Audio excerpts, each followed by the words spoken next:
वैसे तो चलिए बहुत पहले से देख रहा हूँ, इमेजिनेशंस की हैबिट है। पर जैसे यहाँ किसकी हैबिट है? इमेजिनेशंस की, लगातार इमेजिनेशन। पर अब यहाँ 3 महीने से हूँ तो इसे और गहराई से देखने को मिला। तो बहुत बहुत मतलब बहुत ज़्यादा डीप है ये। मैं लिटरली कहूँ तो अगर मुझसे जैसे कोई बात करता है तो मुझे आधी बात उसकी सुनाई नहीं देती।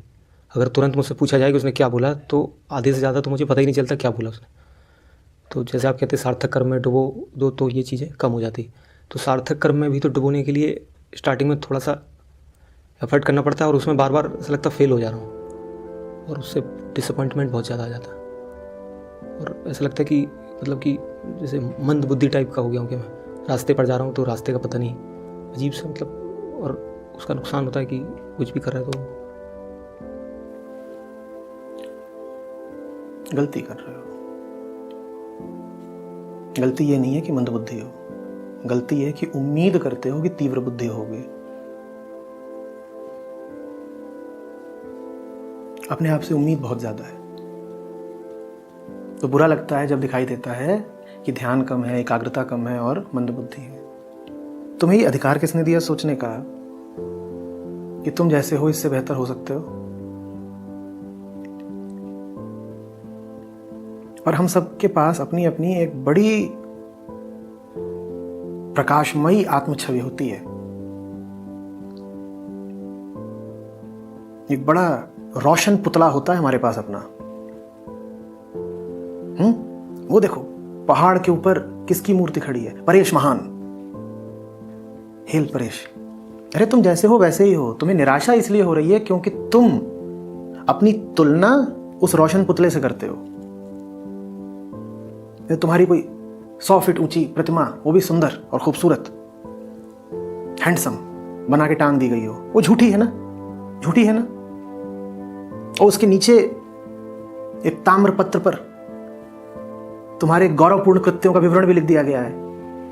यही हैं जिन्होंने ईरान से लेकर चीन तक फतह करी थी।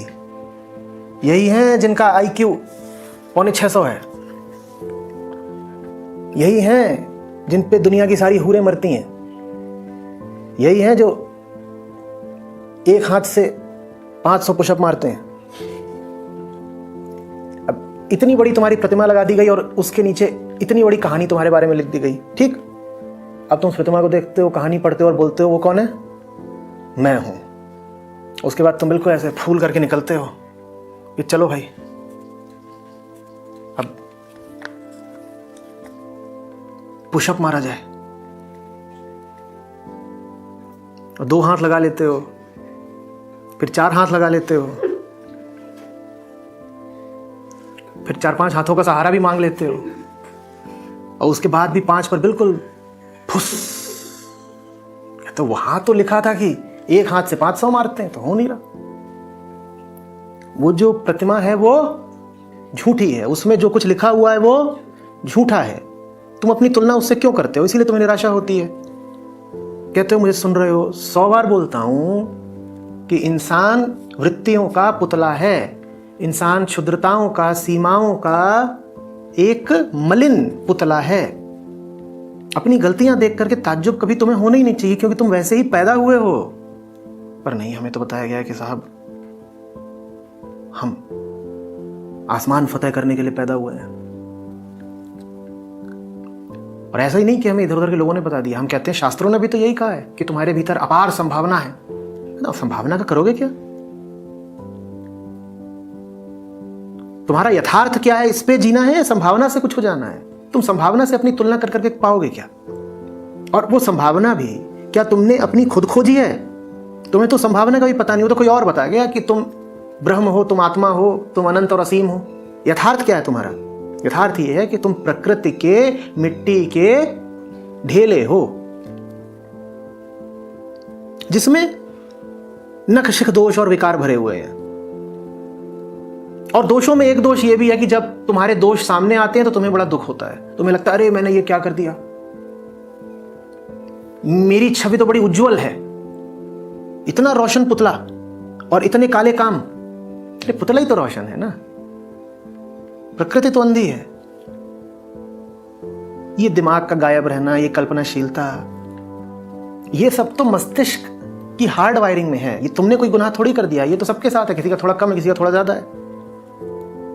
और ऐसा भी नहीं है कि तुम्हें कुछ सुनाई या समझ में नहीं आता।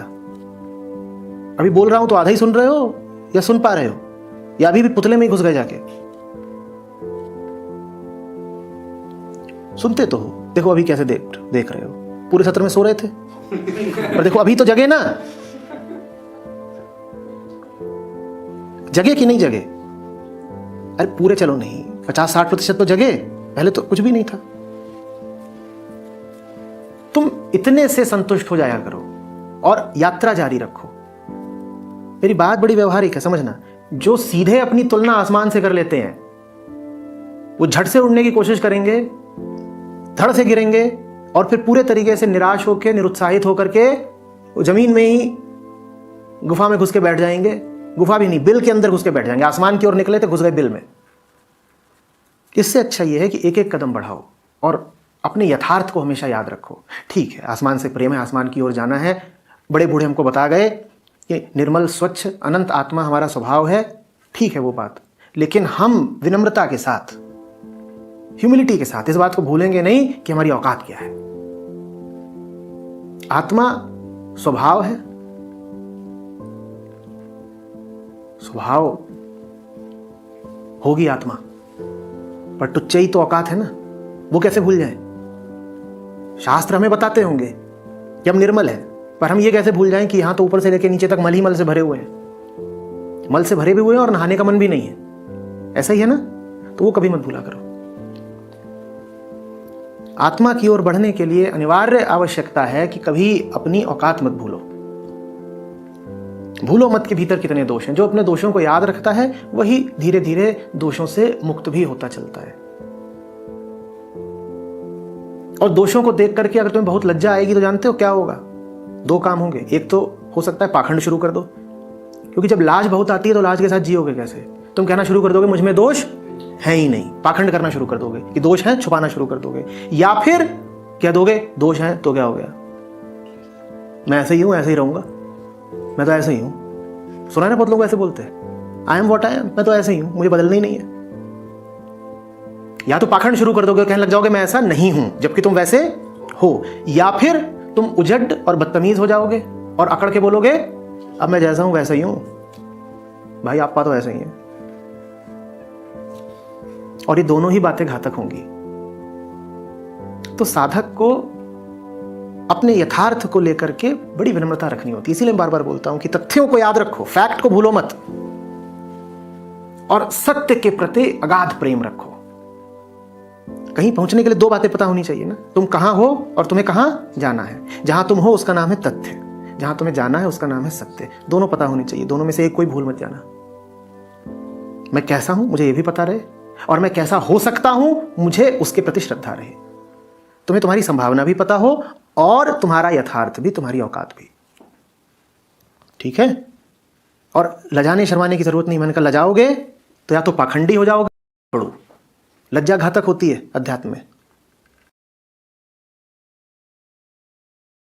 Like, subscribe and share my channel for such content.